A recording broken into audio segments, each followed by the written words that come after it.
ময়মনসিংহের চোরখাই উমায়ের পার খলিফাবাড়ি জামে মসজিদ, যেখানে বছরের পর বছর মিম্বার মেহরাবে দিনের খেদমত করে আসছিলেন নীরব ও দায়িত্বশীল ইমাম রফিক আল ইসলাম। ধর্মীয় মূল্যবোধের কথা বলতে গিয়েই চাকরি হারাতে হয়েছে তাকে।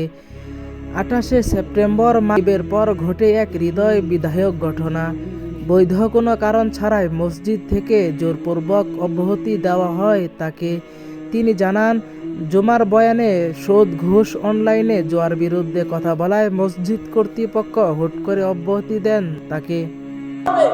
আপনি তাহাজ্জুদ গুজার হন আর মসজিদের কোনার মধ্যে বসে জিকির করেন, যেতেই করেন, অথচ বাড়ির মধ্যে সুদের কারবার, বাড়ির মধ্যে বেপরদা ভাবে চলে। আপনার বিবির সন্তান, মেয়ে, ছেলে, বাড়ির মধ্যে বিয়ে অনুষ্ঠান হয়, আপনার ছেলের মেয়ে, তখন গান বাজনার আয়োজন করা হয়, আর আপনি মসজিদের কোনার মধ্যে এসে জমেন। বুঝান আপনি মসজিদের পাক্কা মুসল্লি।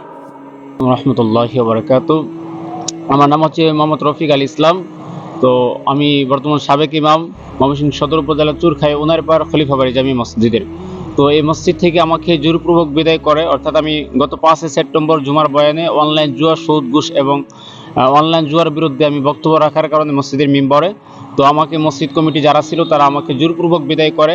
7 সেপ্টেম্বর আমাকে বিদায় ঘোষণা করে। তারা 1 মাস সময় দেওয়ার পরেও তাদের কথা 1 মাস সময়টা পর্যন্ত তারা আমাকে রাখে নাই। ইমামতি চলে যাওয়ার ঠিক পরের দিনই ঘরে নেমে আসে আবার আরেক দুঃসংবাদ।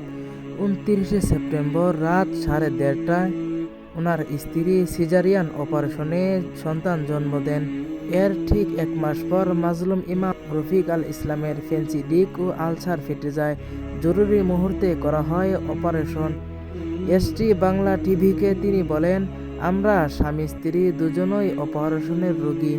ঘরে নবজাতক শিশু, অন্যদিকে 9 বছরের মেয়ের মাদ্রাসার ফি, বাসা ভাড়া, চিকিৎসা ব্যয় কিছুই আর ঠিকমতো চালিয়ে নিতে পারছি না। হঠাৎ করে এখন আমার স্ত্রীও সিজারিয়ান অপারেশন রোগী, আমিও অপারেশন রোগী। অতএব এখন বর্তমানে যে আমার আর্থিক সংকটটা রয়েছে, যেটা হচ্ছে ঘর ভাড়া, যে বাসা ভাড়ার টাকাটা 2-3 মাস যাবত ধরে আমার ঘর ভাড়ার টাকা দিতে পারতাছি না।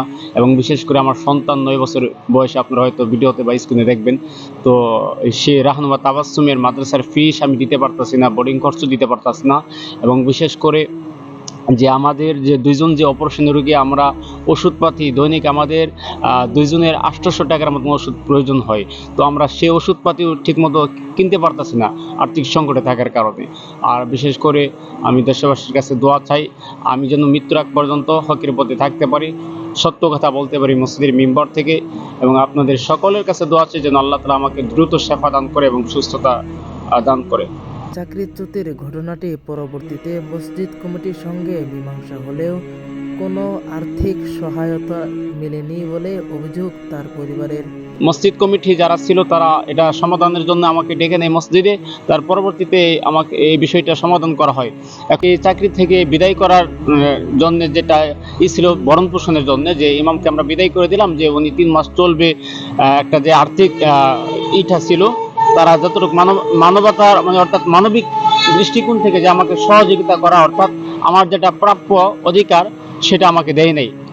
বলতে চাই, এটা যেহেতু আমি সত্যের কথা বলতে যাই, যেহেতু আমি চাকরি হারা হয়েছি, আমি আপনাদের কাছে একটা চাকরির আবেদন করি। আপনারা অবশ্যই, যদি আপনারা হালাল পথে যদি একটা চাকরি থাকে, আপনারা অবশ্যই আমাকে দিবেন। আর বিশেষ করে আমার পরিবার, ছোট বাচ্চারা যেহেতু রাত্রি নিরাপদে থাকতে পারে, আমার পরিবারের জন্য আমি বিলাসিতা চাচ্ছি না, আপনারা আমার ছোট একটা ঘর পরিবারের জন্য আপনারা করে দিবেন, এটাই আপনাদের কাছে আমার চাওয়া। জায়গা জমি না থাকায় বড়কমায় নিজের বাড়িতে ফিরতেও পারছেন না রফিক। জীবন জীবিকার সংগ্রামে তাই দিনকে দিন আরও দিশাহারা হয়ে পড়ছেন তিনি। অসহায় মাজলুম ইমাম রফিকের পাশে দাঁড়ানোর আহ্বান জানিয়েছেন এলাকাবাসী।